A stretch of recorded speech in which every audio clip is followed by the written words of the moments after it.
മുഖ്യമന്ത്രി പ്രൊട്ടക്ട് ചെയ്യൂ. ഒരു സെലിബ്രിറ്റിക്ക് ഒരു പ്രശ്നം വന്നപ്പോൾ മുഖ്യമന്ത്രി പരസ്യമായിട്ട് പറഞ്ഞു ഇരക്കൊപ്പെന്ന്. ഞാൻ ഇരയാണ്. ഞാൻ തലസ്ഥാനത്ത് സെക്രട്ടേറിയറ്റിന്റെ മുന്നിൽ ഇപ്പം ഒറ്റക്ക് നിൽക്കുന്ന ഒരു ഇര. എന്റെ ഒന്നും കരിവാരിത്തേക്കനും തെമ്മാടിത്തരത്തിനും ആൾക്കാർ ഇഷ്ടം പോലെ ഉണ്ട്. നിങ്ങൾ തന്നെയാണ് ക്രിമിനൽസിനെ വളർത്തുന്നതും, നിങ്ങൾ തന്നെയാണ് എല്ലാം പ്രോത്സാഹിപ്പിക്കുന്നത്. നമസ്കാരം. സോഷ്യൽ മീഡിയയിൽ ഇപ്പോൾ വളരെയധികം തരംഗമായിരിക്കുന്ന ഒരു അധ്യാപികയുടെ വീഡിയോസുകളാണ് പ്രചരിക്കുന്നത്.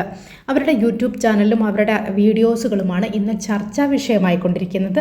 അധ്യാപികയുടെ സംസാര രീതിയും അതുപോലെ തന്നെ അവരുടെ യൂട്യൂബിൽ പ്രദർശിപ്പിക്കുന്ന കോണ്ടന്റുകളുമാണ് ഇപ്പോൾ വളരെയധികം വിമർശനത്തിന് വിധേയമാകുന്നത്.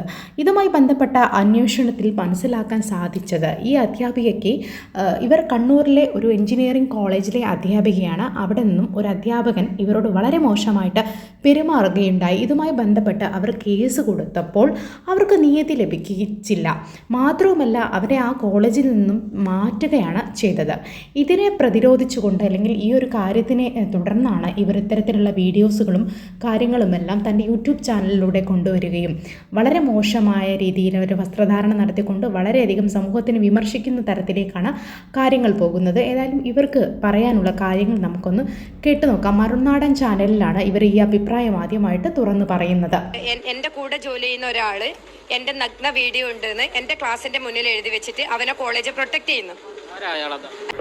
അയാൾ എഴുതിയത് എനിക്കൊരു യൂട്യൂബ് ചാനലുണ്ട്. അതെന്താന്ന് പറഞ്ഞാൽ ഈ 30 വർഷം ഒറ്റയ്ക്ക് ജീവിച്ചപ്പോൾ പല പകൽമാന്യന്മാരും കാണൂ, വരുവോ, തരുവോ എന്ന് ചോദിച്ചിട്ടുണ്ട്.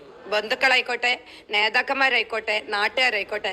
അത് മരിക്കുന്നതിന് മുന്നേ തുറന്ന് പറയാൻ വേണ്ടി തന്നെ തുടങ്ങിയ ചാനൽ. എന്നിട്ട് ഞാൻ 2 മാസമായിട്ട് പല ചാനലുകാരെ വിളിക്കുന്നുണ്ട്, സ്റ്റേഷനിൽ കയറി ഇറങ്ങുന്നുണ്ട്. ഞാൻ 164 കൊടുത്തു, CCTV എവിഡൻസ് നഷ്ടപ്പെടുമെന്ന് പേടിച്ചിട്ട്. ഇത്രയായിട്ട് ഒരു മെയിൻ ചാനലുകാരോ ആരും ഞാൻ വിളിച്ചിട്ട് മൈൻഡ് ചെയ്തില്ല. പിന്നെ ചെറിയ ചെറിയ പത്രക്കാരൊക്കെ കൊടുത്തു. പക്ഷെ ഞാൻ ഇന്ന് തിരുവനന്തപുരം വന്ന് ഈ എൻ്റെ മുഖ്യമന്ത്രിൻ്റെ നാട്ടിൽ നിന്ന് എൻ്റെ മുഖ്യമന്ത്രിൻ്റെ നാട്ടിൽ നിന്ന് ഇവിടെ എത്തിയപ്പോൾ എല്ലാ ചാനലുകാരും എല്ലാ പത്രക്കാരും വന്ന് പൂർണ്ണമായിട്ട് എന്നോട് സഹകരിച്ചു. ഞാൻ പറയുന്നത് കേട്ടു. അവര് എന്താന്ന് വെച്ചാൽ അവർക്ക് കഴിയുന്ന രീതിയിൽ ഹെൽപ്പ് ചെയ്യുന്നു, വാക്ക് പറഞ്ഞു. എന്നെന്തിനു ദ്രോഹിക്കുന്നു? എനിക്ക് 2 മക്കളുണ്ട്. അവരെ മുന്നിൽ എനിക്ക് ജീവിക്കണ്ട? എനിക്ക് നാണുമാനില്ല, എൻ്റെ അഭിമാനത്തിന് പിന്നെ ക്ഷതമൊന്നുമില്ല. മുഖ്യമന്ത്രി പ്രൊട്ടക്ട് ചെയ്യൂ. ഒരു സെലിബ്രിറ്റിക്ക് ഒരു പ്രശ്നം വന്നപ്പോൾ മുഖ്യമന്ത്രി പരസ്യമായിട്ട് പറഞ്ഞു ഇരക്കൊപ്പെന്ന്. ഞാൻ ഇരയാണ്. ഞാൻ തലസ്ഥാനത്ത് സെക്രട്ടേറിയറ്റിന്റെ മുന്നിൽ ഇപ്പം ഒറ്റക്ക് നിൽക്കുന്ന ഒരു ഇര.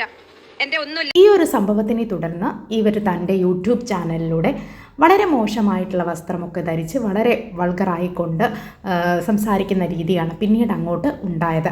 നമുക്കേതായാലും അതൊന്ന് കാണാം. ടെറസൊന്നുമല്ല ആൾക്കാർ നോക്കുന്നുണ്ട്. നിങ്ങൾ കണ്ടോളൂ.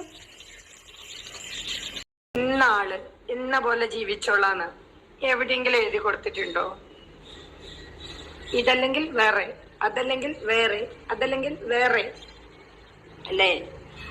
അല്ലെങ്കിൽ അവളമ്മ അല്ലേ? അവളെ കിട്ടിയില്ലെങ്കിൽ അവളമ്മ. അതായിരിക്കണം നമ്മളെ പോളിസി. വൈകുന്നേരം ലൈവില് കാണാം. സത്യം പറഞ്ഞാൽ പിന്നീട് അങ്ങോട്ട് അവരുടെ യൂട്യൂബ് ചാനലിൽ ഉറങ്ങിക്കിടക്കുന്ന ചില സദാചാര പോലീസുകാർക്കുള്ള മറുപടിയാണ്.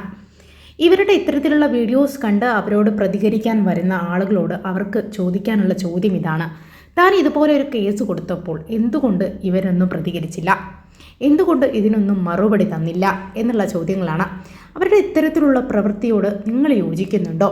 ഒരു ടീച്ചർ എന്ന നിലയിൽ ഇങ്ങനെയുള്ള പ്രതികരണമാണോ വേണ്ടത് എന്നുള്ളതൊക്കെ സംശയങ്ങളാണ്, ചോദ്യങ്ങളാണ്. നിങ്ങളുടെ അഭിപ്രായം താഴെ കമൻറ്റ് ബോക്സിൽ രേഖപ്പെടുത്തുമല്ലോ. എൻ്റെ ചാനൽ ഇഷ്ടപ്പെട്ടെങ്കിൽ ഒന്ന് സബ്സ്ക്രൈബ് ചെയ്യുമല്ലോ. താങ്ക്